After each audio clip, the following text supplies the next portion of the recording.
Hello, my dear students. Welcome back to the channel. My new video. My name is Samir from A1 Coaching. तो बेटा आज हम start करने जा रहे हैं अपने क्लास 12 अकाउंटेंसी का फर्स्ट चैप्टर, जिसका नाम है fundamental of partnership, chapter number 1, session 2024 से 25 वाले जो भी बच्चे हैं, जितने भी बच्चे हैं आईएससी के अकॉर्डिंग हम ये अकाउंट्स का सिलेबस स्टार्ट करने जा रहे हैं। सीबीएसई और यूपी वालों के लिए अलग वीडियोस आएगी और पढ़ना चाहे तो वो पढ़ सकते हैं, बट पेपर का पैटर्न क्या होता है दोनों का डिफरेंट है। बाकी कॉन्सेप्ट पूरा वही है, बट क्वेश्चंस में डिफरेंस होता है। ठीक है, आईएससी का जो पेपर पैटर्न रहेगा वो बहुत ही आपका डिफिकल्टी लेवल पे compare to CBSE and UP, तो इसलिए उनके लिए मैं सेपरेट वीडियो लेके आऊँगा आप लोगों के लिए। फिलहाल फर्स्ट चैप्टर हम लोग स्टार्ट करने जा रहे हैं, जिसका नाम है फंडामेंटल्स ऑफ पार्टनरशिप। अब देखो, फंडामेंटल ऑफ पार्टनरशिप में सबसे पहले बेटा हम लोग बात करेंगे कि आखिर ये पार्टनरशिप क्या होती है। ठीक है, तो देखो पार्टनरशिप का मतलब होता है जब दो या दो से ज्यादा लोग मिलकर साथ में कोई भी बिजनेस करते हैं, उसको हम लोग क्या बोलते हैं, पार्टनरशिप। मान लो ये एक फर्म है, ठीक है, और इसको जो है इसका नाम है भोलू। भोलू इस बिजनेस को अकेले चलाता था, भोलू इस बिजनेस को अकेले चलाता था। ठीक है, तो जब ये अकेले चलाता था तो इसको हम लोग क्या बोलते थे बेटा, सोल प्रोप्राइटर। क्या बोलते थे, सोल प्रोप्राइटर। जो आप लोगों ने जो क्लास 11 के अकाउंट्स पढ़ी है ना, कौन सी बेटा, क्लास 11 में जो अकाउंटेंसी पढ़ी है वो किसकी बेटा, सोल प्रोप्राइटरशिप। किसकी बच्चा, सोल प्रोप्राइटरशिप की है। मतलब जहां पर सिंगल बिजनेसमैन जो काम करता था उसको हम लोग क्या बोलते हैं, क्लास 11 के अकाउंटेंसी में हम लोग ने पढ़ा था कि अगर कोई अकेले काम कर रहा है, अकेले कोई बिजनेसमैन पूरा बिजनेस चला रहा है, उसको हम लोग क्या बोलते हैं, सोल प्रोप्राइटर। ठीक, लेकिन क्लास 12 में जो हम लोग को पढ़ना है वो क्या है, पार्टनरशिप पढ़ना है। पार्टनरशिप में क्या होता है, पार्टनरशिप में दो या दो से ज्यादा लोग मिलकर साथ में काम करते हैं, उसको हम लोग क्या बोलते हैं, पार्टनरशिप बोलते हैं। अब भोलू है, अब भोलू के साथ गोलू भी साथ में आ गया। जब तक भोलू अकेले काम कर रहा था उसको हम लोग बोलते थे बेटा सोल प्रोप्राइटरशिप। क्या बोलते थे, सोल प्रोप्राइटरशिप। लेकिन जब भोलू के साथ गोलू भी मिलके काम कर रहा है, दो लोग मिलके साथ में पैसा लगा रहे हैं, दो लोग साथ में रिस्क बियर कर रहे हैं, दोनों के दोनों सारा प्रॉफिट एक साथ लेके जा रहे हैं, तो इसको हम लोग क्या बोलते हैं, पार्टनरशिप। अब पार्टनरशिप में बेटा मिनिमम दो लोग होते हैं। कितने लोग, मिनिमम दो लोग होते हैं, और मैक्सिमम कितने हो सकते हैं, 50 हो सकते हैं। ठीक है, मतलब मिनिमम दो पार्टनर हो सकते हैं और मैक्सिमम 50 पार्टनर्स हो सकते हैं। क्लियर है, यहाँ तक बात समझ में आ रही है। ठीक है सर। अब देखो सोल पार्टनरशिप में क्या होता था, अगर बिजनेस में 50,000 का प्रॉफिट हुआ, कितने का, 50K का मतलब कि वो 50,000। अगर 50,000 का प्रॉफिट होता था तो पहले भोलू सारा का सारा प्रॉफिट अकेले लेके अपने साथ अपने घर लेके चला जाता था। लेकिन अब भोलू के साथ कौन आ गया, गोलू। क्या 50,000 रुपए, 50,000 रुपीज, क्या पूरा पैसा भोलू को मिलेगा, नहीं मिलेगा। अब आधा पैसा गोलू भी लेगा। कितना लेगा सर, हो सकता है 25 ये ले, 25 ये ले। अब जरूरी नहीं कि आधा आधा ही ले, वो डिपेंड करता है बेटा रेशियो के ऊपर। अगर 60% जो है भोलू का है, 40% गोलू का है, तो भाई 50,000 में 30,000 गोलू को मिलेगा, 20,000 गोलू को मिलेगा। अगर मान लो ज्यादा और परसेंटेज है तो भाई इसको 40 मिलेगा, इसको 10 मिलेगा, या इसको 20 या 30। वो डिपेंड करेगा आपके रेशियो के ऊपर कि कितना हिस्सा भोलू का है, कितना हिस्सा गोलू का है। ये बात समझ में आ रही है कि नहीं आ रही है। तो पार्टनरशिप में अभी तक मैंने क्या बताया, जहां पर मिनिमम 2 और मैक्सिमम 50 लोग मिलकर साथ में काम करते बच्चा, उसको हम लोग क्या बोलते हैं, पार्टनरशिप बोलते हैं। ये कभी कभी एमसीक्यू में पूछ सकता है कि मिनिमम कितने पार्टनर होते हैं, मैक्सिमम कितने होते हैं। ठीक है, और उसके अलावा जो अकेले बिजनेस करते थे वो क्या थी, सोल पार्टनरशिप, जो कि क्लास 11 में आप पढ़ के और फाइनल अकाउंट्स वगैरह निकाल के सीख निकालना। अब आपको जो पढ़ना है वो पार्टनरशिप की अकाउंटेंसी। क्लास 12 में जो आप वॉल्यूम 1 में जो पढ़ने जा रहे हो वो किसकी आपकी अकाउंटेंसी है, किस चीज की अकाउंटिंग करोगे आप लोग बेटा, पार्टनरशिप की। कि जब दो या दो से ज्यादा लोग मिलकर काम करेंगे तो उसका हिसाब किताब कैसे करेंगे, उन सारी चीजों में कैसे अकाउंट बनाएंगे, इन सारी चीजों के बारे में आप पढ़ने जा रहे हो। क्लियर है, सारी चीज समझ में आ रही है बात की नहीं आ रही, क्लियर है। यहां तक कुछ ऐसा लग रहा है नोट करने लायक है तो हो स्क्रीनशॉट लो, नहीं तो इसको मैं रफ करता हूं बच्चा और आप लोगों को आगे बताता हूं। क्लियर है, इसको रफ कर दिया जाए।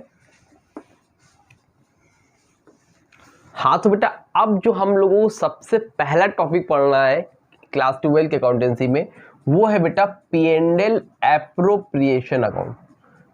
P&L एप्रोप्रिएशन अकाउंट आप लोग पढ़ने जा रहे हो, ठीक है। अब ये P&L एप्रोप्रिएशन अकाउंट होता है क्या, मैं बताता हूँ। सबसे पहले इसका अकाउंट बनेगा इस तरह से, आप यहाँ पर लिखोगे पार्टिकुलर, ठीक है। फिर क्या करोगे, आप यहाँ पर लिखोगे अमाउंट, फिर आप लिखोगे पर्टिकुलर बच्चा, और फिर यहाँ पर आप लिखोगे अमाउंट, ठीक है। एक साइड आपकी क्रेडिट की होगी बेटा और एक साइड आपकी किसकी होगी, डेबिट की होगी। ये आप लोगों ने बना लिया। अब ये P&L एप्रोप्रिएशन अकाउंट होता क्या है पहले समझो। देखो P&L एप्रोप्रिएशन अकाउंट प्रॉफिट को डिवाइड करने के लिए बनता है, प्रॉफिट को बांटने के लिए बनता है। देखो दो पार्टनर थे बेटा, एक का नाम था भाई भोलू और दूसरे वाले का क्या नाम था भाई, गोलू। भोलू और गोलू दोनों मिलके साथ में काम करते थे और दोनों का प्रॉफिट शेयरिंग रेशियो कितना था बेटा, 1:1। 1:1 का मतलब क्या होता है, आधा इसका भोलू का आधा गोलू का, यानी कि 1/2 भोलू का और गोलू कितना 1/2। एक चीज देखो, रेशियो निकालना पहले सिखा देता हूँ। जैसे भोलू का अगर निकालना है तो भोलू का रेशियो इसमें क्या होगा बेटा, भोलू में कितना है 1 और 1 और 1 मिला कितना हुआ 2, तो 1/2।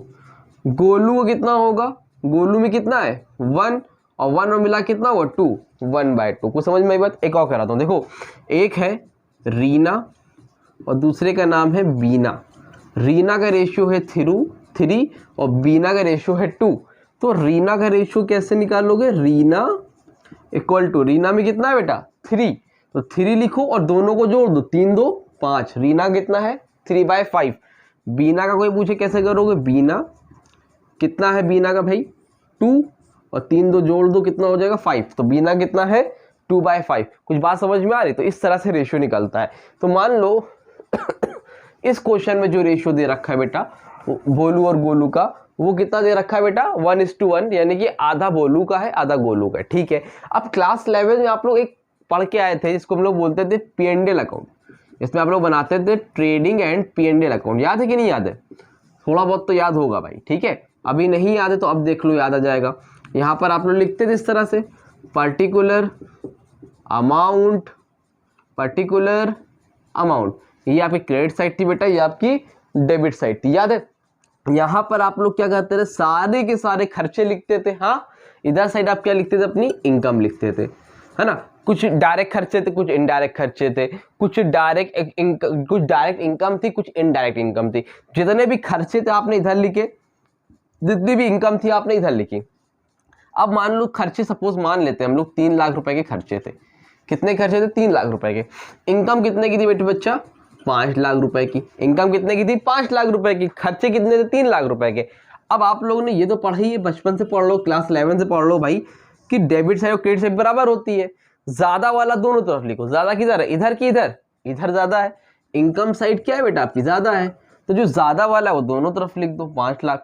फिर आप लोग क्या करते, इसमें तो इसको माइनस करते थे, तो आपको क्या मिल जाता था, नेट प्रॉफिट। 5 लाख में से 3 लाख का कितना बचा, 2 लाख रुपीज। कितना बचा भाई, 2 लाख रुपीज बचा।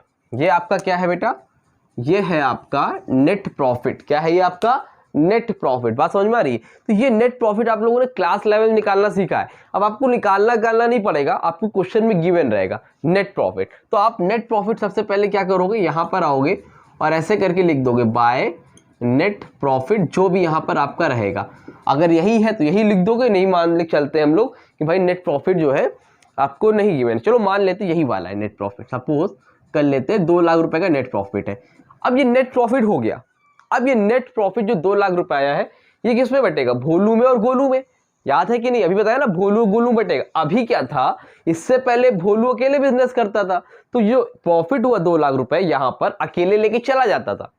क्लास 11 में जब आप पढ़ रहे थे तो भोलू या कोई भी पार्टनर हो अकेले बिजनेस करता था, तो जितना भी प्रॉफिट होता था बेटा वो अकेले लेकर चला जाता था। लेकिन अब साथ में कौन आ गया है, गोलू, तो अब ये पैसा लेके जाएगा नहीं, तो प्रॉफिट को डिस्ट्रीब्यूट करना पड़ेगा। भाई जो 2 लाख का प्रॉफिट हुआ है, कुछ भोलू को मिलेगा और कुछ गोलू को मिलेगा। तो भोलू और गोलू को प्रॉफिट बांटने के लिए जो अकाउंट बनता है बेटा, उसको हम लोग क्या बोलते हैं, P&L एप्रोप्रिएशन अकाउंट। अब कितने का नेट प्रॉफिट है, 2 लाख रुपए का है, तो प्रॉफिट को बांट दो। तो कैसे लिखोगे, यहां पर लिखोगे टू प्रॉफिट।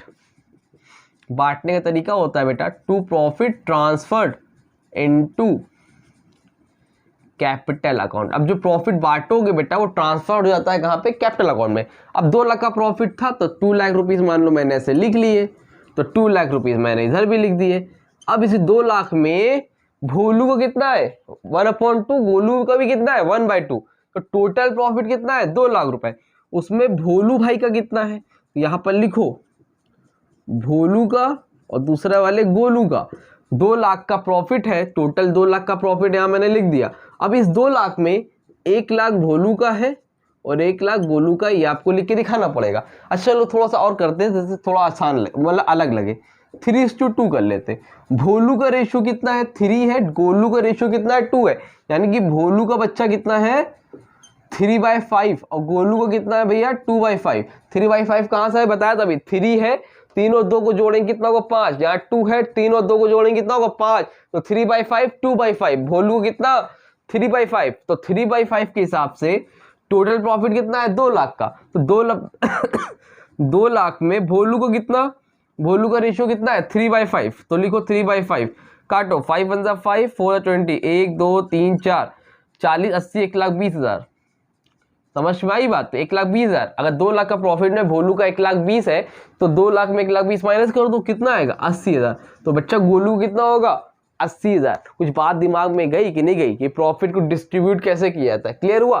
तो P&L एप्रोप्रिएशन अकाउंट किस लिए बनता है, प्रॉफिट को डिस्ट्रीब्यूट करने के लिए। यहां तक क्लियर है कि डिस्ट्रीब्यूट करना रहता है। अब डिस्ट्रीब्यूट करते वक्त बहुत सी कंडीशंस होती है जो हमें हम लोगों को पढ़ना है। P&L एप्रोप्रिएशन अकाउंट का मतलब समझे, P&L एप्रोप्रिएशन अकाउंट वो अकाउंट होता है जो प्रॉफिट डिस्ट्रीब्यूट करने के लिए पार्टनर को बनाते हैं। और अगर एक चीज याद रखना, अगर ये प्रॉफिट नहीं हुआ, अगर कभी लॉस हो गया, कभी वाइवा वगैरह में पूछ ले आपसे, अगर नेट लॉस हुआ है तो कभी भी P&L एप्रोप्रिएशन अकाउंट नहीं बनता है। क्यों नहीं बनता है, क्योंकि प्रॉफिट डिस्ट्रीब्यूट करने के लिए बनता है ये अकाउंट। अगर प्रॉफिट हुआ ही नहीं तो बांटेंगे कैसे, समझ में आ रही बात कि नहीं, क्लियर हो रही है। ठीक है, स्क्रीनशॉट लेना है, 10 स्क्रीनशॉट लो पहले जल्दी से, ले लिया स्क्रीनशॉट, रफ करूं, चलो देखो पूरा रफ करने की फिलहाल जरूरत नहीं है। अब जो समझाता हूं इस बात को ध्यान समझना, 50% चैप्टर तो आपको यूं ही समझ में आ जाएगा, ठीक है। अरे भाई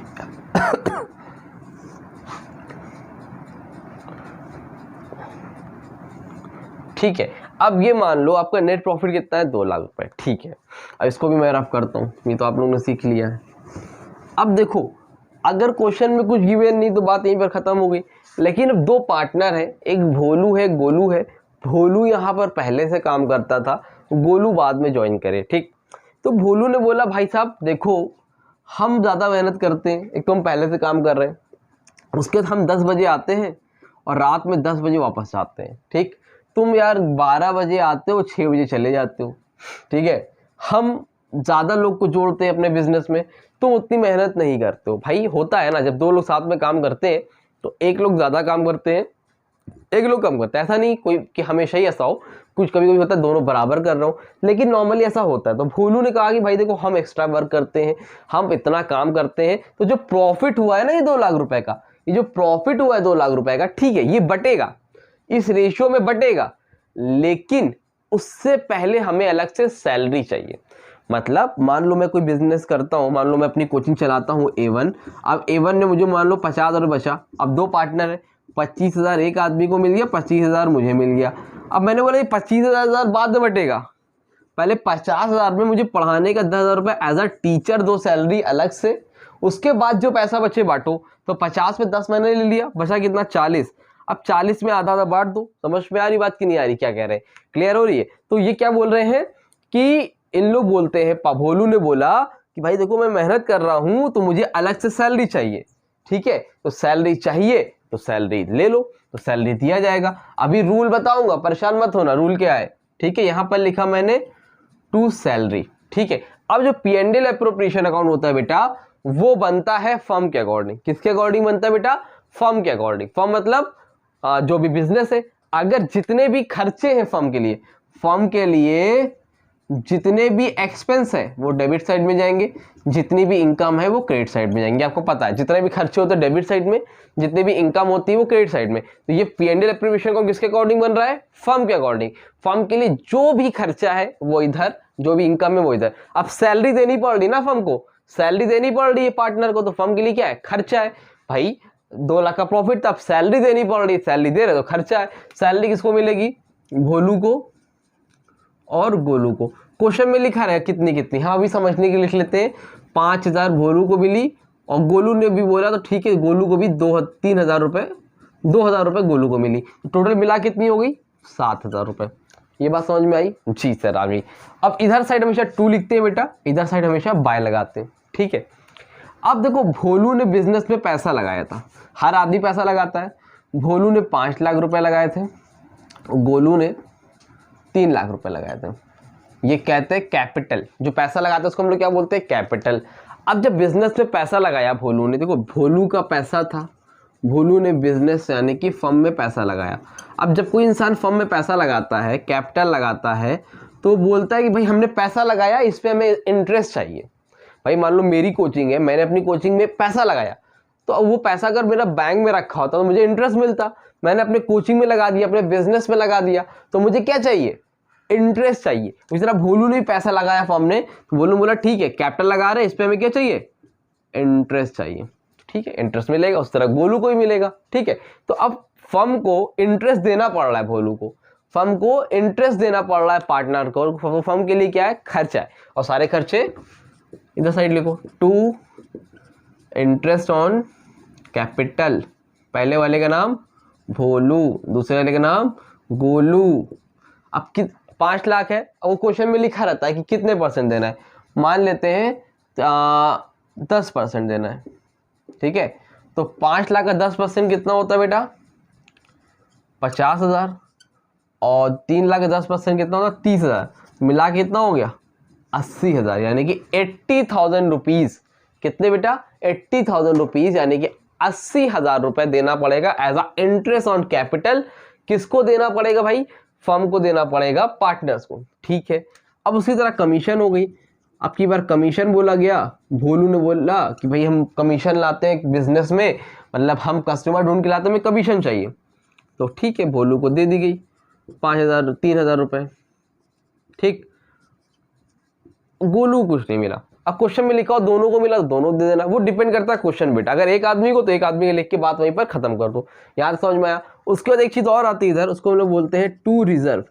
रिजर्व का मतलब होता है, मान लो हम लोग एक फर्म चला रहे हैं और फर्म में अगर मान लो कल को कोई घटना घट जाए, कोई बुरा वक्त आ जाए, बिजनेस हमारा डिप्रेशन में चला जाए, रिसेशन का टाइम आ जाए, कोरोना आ जाए, अब उस टाइम हमारे पास कुछ पैसे रिजर्व में तो होने चाहिए ना, ताकि हमें रेंट वगैरह दे सके, जो हमारे नॉर्मल खर्चे हैं बिजनेस के वो चल सके। इसके लिए हम लोग कुछ पैसा बचा कर रखते हैं। जब कुछ पैसा बचा कर रखते हैं उसको हम लोग क्या बोलते हैं? रिजर्व बोलते हैं। अब फर्म को कुछ पैसा बचाना पड़ रहा है तो नॉर्मली वो पैसा फर्म के लिए क्या है? खर्चा है। अगर मान लो पैसा बचा के नहीं रखते तो पार्टनर को पैसा ज्यादा मिलता ना, लेकिन अब बचा के रखना पड़ रहा है तो फर्म के लिए क्या है? खर्चा। टू रिजर्व, मान लो 10,000 का रिजर्व हो गया। यहाँ तो बात समझ में आई? इधर इतनी चीजें आती है, 1 2 3 4, इसके अलावा आपको कुछ एक्स्ट्रा देखने को नहीं मिलेगा। और इधर क्या आता है? इधर आता है बेटा interest on drawing, IOD। IOD का फुल फॉर्म होता है इंटरेस्ट ऑन ड्राइंग, लिख लो, ठीक है। अब इंटरेस्ट ऑन ड्राइंग में भोलू और गोलू, आप क्वेश्चन में खाली एक लोग के बारे में बोले तो सिर्फ एक लोग का देना, ठीक। मैंने 2 लोग का लिख दे रहा हूँ। अब ये इंटरेस्ट ऑन ड्राइंग का मतलब क्या है? देखो समझना, ये है गोलू और ये है फर्म। जब भोलू या गोलू ने पैसा बिजनेस में लगाया था तो बोले तुम्हें इंटरेस्ट चाहिए। अब गोलू ने अपने पर्सनल यूज के लिए, गोलू ने अपने यूज के लिए बिजनेस से पैसे निकाल लिए। अब कुछ पैसे निकाल लिए, मान लो 10,000, 1 लाख, 2 लाख, जो भी पैसा निकाला, 1 लाख रुपए निकाल लिया। अब की बार फर्म ने बोला भाई साहब जब तुम कैपिटल लगाते हो तो हमसे इंटरेस्ट लेते हो, अब की बार तुमने पैसा लिया है तो अब तुम हमें इंटरेस्ट दो। तो जब पार्टनर, ध्यान समझना, जब पार्टनर फर्म को इंटरेस्ट देता है, जब पार्टनर फर्म को इंटरेस्ट देता है उसको हम लोग क्या बोलते हैं? इंटरेस्ट ऑन ड्राइंग बोलते हैं। क्या बोलते हैं? इंटरेस्ट ऑन ड्राइंग बोलते हैं। क्लियर हो रही बात? हाँ कि ना? जल्दी बोलो, ठीक है। तो इंटरेस्ट ऑन ड्राइंग, तो फर्म जब पार्टनर इंटरेस्ट देगा फर्म को तो फर्म के लिए क्या होगी? वो इनकम क्या एक्सपेंस? सर इनकम होगी, और इनकम होगी तो भैया इनकम दो। 1000 मान लो इनको मिली और 4000 रुपये मान लो इनको मिली, फिर मिला कितनी होगी 5000 रुपये। अब ये सब मैंने अपने हिसाब से आंकड़े लिख दिए हैं, ठीक है। डेटा जो लिखे हैं वो आप लोग अपने पोर्शन के हिसाब से करोगे, ठीक है। अभी ये समझाने के लिए कर दिया, चाहता तो मैं XYZ लिख देता, लेकिन मैंने नंबर लिख दी ताकि आपको ज़्यादा अच्छे से समझ में आ पाए। क्लियर है यहाँ तक? चलो बस इतनी ही चीज़ें बेटा इधर आती हैं, इसके अलावा और कुछ भी यहाँ पर नहीं आता है। अब क्या होगा, अब बताओ ज़्यादा किधर है, इधर है कि इधर? ये इनकम की साइड है, ये खर्चा है। इधर 2 लाख और प्लस 5000 मिला कितना हुआ 2 लाख 5000। इधर कितना है 80, 10, 90, 93, 7, 1 लाख। यानी कि ज़्यादा किधर आ रहा है बेटा, इस साइड आ रहा है। और हम लोगों ने पढ़ा है कि जो ज़्यादा आता है वो दोनों तरफ लिखते हैं, तो इनकम वाली दोनों तरफ लिख दो 2,05,000, 2,05,000। और जब इनकम ज़्यादा आती बेटा तो क्या होता है, पार्टनर्स में बंटता है, तो क्या हो रहा है, प्रॉफिट हो रहा है। अगर इधर ज्यादा आया इधर कम आया तो प्रॉफिट हो रहा है, इधर ज्यादा आया इधर कम हुआ है तो इनकम वो नुकसान हो रहा है। तो अभी क्या हो रहा है, प्रॉफिट हो रहा है। तो यहां पर लिखो to profit transfer into capital account. अब पार्टनर कौन कौन है भाई, पार्टनर का नाम बोलो। एक है भोलू और एक है गोलू। अब 2,05,000 में जितना का खर्चा उसको माइनस कर दो, 80, 10, 90, 93, 93, 7, 1 लाख। 1 लाख माइनस करो कितना हो जाएगा 1,05,000। भाई 2,05,000 था, 2,05,000 में इधर का टोटल 1 लाख था, तो इसको जब माइनस किया तो कितना आया 1,05,000।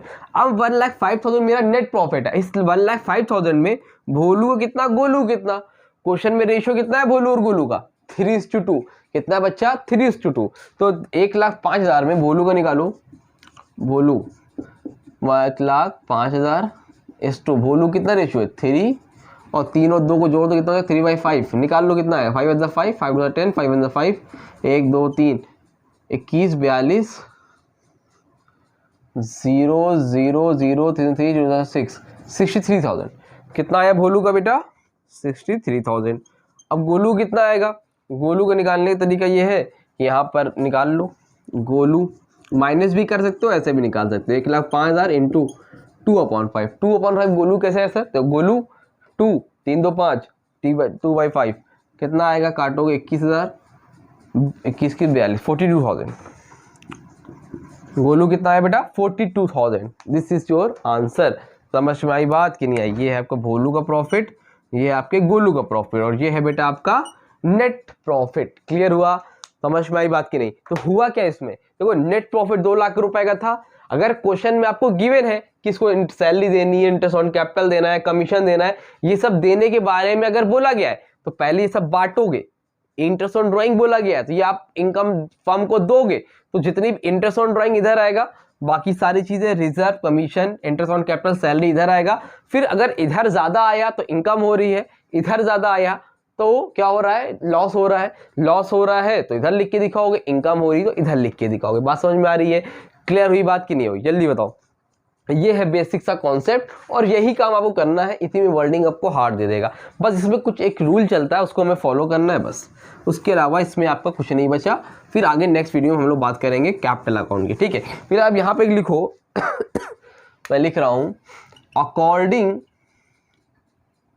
To partnership act, according to partnership act 1932, ठीक है। इसमें जो भी रूल वगैरह चलता है वो पार्टनरशिप एक्ट 1932 के अकॉर्डिंग चलता है। अब देखो 2 पार्टनर थे भोलू और गोलू, एक पार्टनर था भोलू, दूसरा क्या नाम बेटा गोलू, दोनों का रेशियो क्या है 3:2।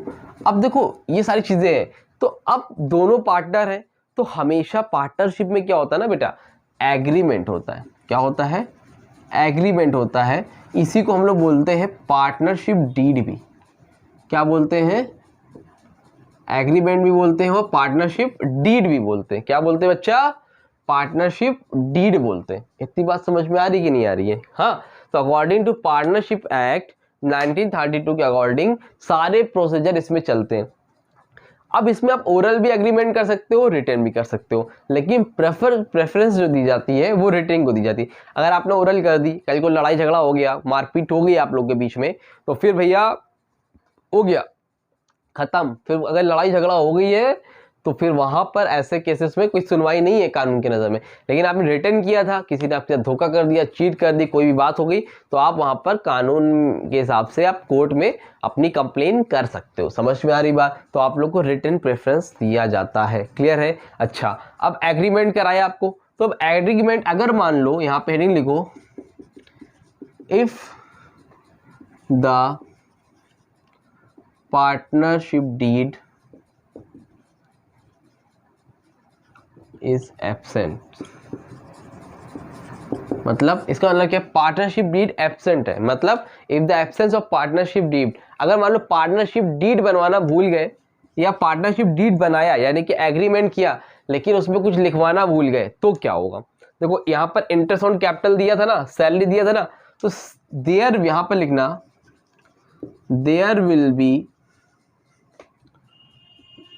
Not provided, salary will not be provided, ऐसे लिख लो simple, salary will not be provided. अगर डीड में नहीं लिखा है, एब्सेंस ऑफ, समझ लेना, लिख लेना कि in the absence of partnership deed, if the partnership deed is absent, ऐसे भी लिख सकते हो। तो salary will not be provided, अगर डीड में लिखवाना भूल गए, भोलू को सैलरी चाहिए थी लेकिन भोलू लिखवाना भूल गए, ये लिखवाया नहीं, तो फिर सैलरी नहीं मिलेगी। क्वेश्चन में मान लो आपको दिया है सैलरी इतनी है लेकिन लिखा है लास्ट में कि डीड इज एब्सेंट, तो आप वहां पर नहीं प्रोवाइड करो। क्वेश्चन कराओगे तो मैं बताऊंगा, ठीक है। उसके बाद interest on capital, IOC will be not be, क्या लिख दिया मैंने भाई, आप लोग बता भी रहे हो, विल नॉट बी प्रोवाइडेड, ठीक है। IOC will not be provided, IOC भी प्रोवाइड नहीं किया जाएगा, इंटरेस्ट ऑन कैपिटल भी प्रोवाइड नहीं किया जाएगा। कमीशन भी नहीं प्रोवाइड किया जाएगा, will not be provided. Clear? ठीक। रिजर्व से कोई मतलब नहीं, रिजर्व तो प्रोवाइड किया जाता नहीं है। Interest on drawing will not B provide, interest on capital, drawing भी आप पार्टनर जो है प्रोवाइड नहीं करेगा। अगर मान लो गोलू ने पैसा निकाला और डीड में नहीं लिखा है कि इंटरेस्ट देना है, तो भैया गोलू इंटरेस्ट नहीं देगा, गोलू की बल्ले बल्ले हो जाएगी। उसके बाद लास्ट में एक और आता है जिसको हम लोग बोलते हैं interest on loan. Interest on loan यहाँ पर आता नहीं है, अभी आगे जब बढ़ेंगे तो बताएंगे कैसे होता है। फिलहाल अभी इतना सुन लो, interest on loan will be provided 6% per annum, मतलब सैलरी प्रोवाइड नहीं करेंगे, इंटरेस्ट ऑन कैपिटल नहीं मिलेगा, कमीशन नहीं मिलेगा, इंटरेस्ट ऑन ड्राइंग नहीं मिलेगा, सिर्फ और सिर्फ एक चीज है इसको हम लोग बोलते हैं interest on loan will be provided 6% per annum, जो कि 6% पर एनम बच्चा दिया जाएगा, ठीक है। इंटरेस्ट ऑन कैपिटल लोन का मतलब होता है कि जैसे पार्टनर है, पार्टनर ये फर्म है, ठीक है, तो पार्टनर ने लोन दिया है फर्म को, मैंने अपने ही बिजनेस को लोन दिया है, तो मुझे इस पे क्या चाहिए? इंटरेस्ट चाहिए, इंटरेस्ट ऑन लोन, उसी को हम लोग क्या बोलते हैं? Interest on loan. तो ऐसी कंडीशन में 6% पर एनम इंटरेस्ट मिलेगा। क्लियर हुआ? स्क्रीनशॉट लेना बच्चा, स्क्रीनशॉट लो, ले लिया, चलो ठीक है। तो ये टॉपिक आपका हो गया कंप्लीट, उम्मीद करते हैं अच्छे समझ में आया होगा। नेक्स्ट वीडियो में हम लोग कैपिटल अकाउंट का कॉन्सेप्ट सीखेंगे और चैप्टर को आगे ले जाएंगे। इसके कम से कम 7 से 8 पार्ट आएंगे, लंबा चैप्टर है। उसके में जो प्रीवियस ईयर क्वेश्चन आए हुए मैं पहले ही बता देता हूँ आप लोगों को कि वो क्वेश्चंस कराऊंगा, क्योंकि ISC का पेपर बहुत ही डिफरेंट है। DK गोयल की बुक से बच्चे पढ़ते तो है बट उसमें से क्वेश्चन आना लगभग बंद हो चुके हैं। और आप पुरानी बुक यूज़ कर रहे हो तो मत करो, नई बुक लो, उसमें लास्ट 2-3 ईयर्स के क्वेश्चन दिए हुए हैं और उसी के बेसिस पे क्वेश्चन आएंगे। अगर आप सोच रहे हो कि हम 2018-2015 का पेपर लगाएंगे तो उससे रिलेटेड कुछ होना नहीं है, उस तरह से क्वेश्चन आते नहीं है। पेपर का डिफिकल्टी लेवल उन्होंने बहुत हाई कर दिया है, तो आप लोगों को थोड़ा सा अच्छे से स्ट्रांग होकर पढ़ाई करनी पड़ेगी। क्लियर है? उम्मीद करते हो यहाँ अच्छे से समझ में आया होगा। वीडियो चले तो वीडियो को लाइक करो, चैनल को सब्सक्राइब करो, लाइक जरूर से करना और कमेंट करके जरूर बताना कि वीडियो अच्छी कैसी लगी आप लोगों को, और जल्दी से ज़्यादा लोगों को शेयर करो। बहुत जल्दी वीडियो आएगी, तब तक के लिए थैंक यू सो मच।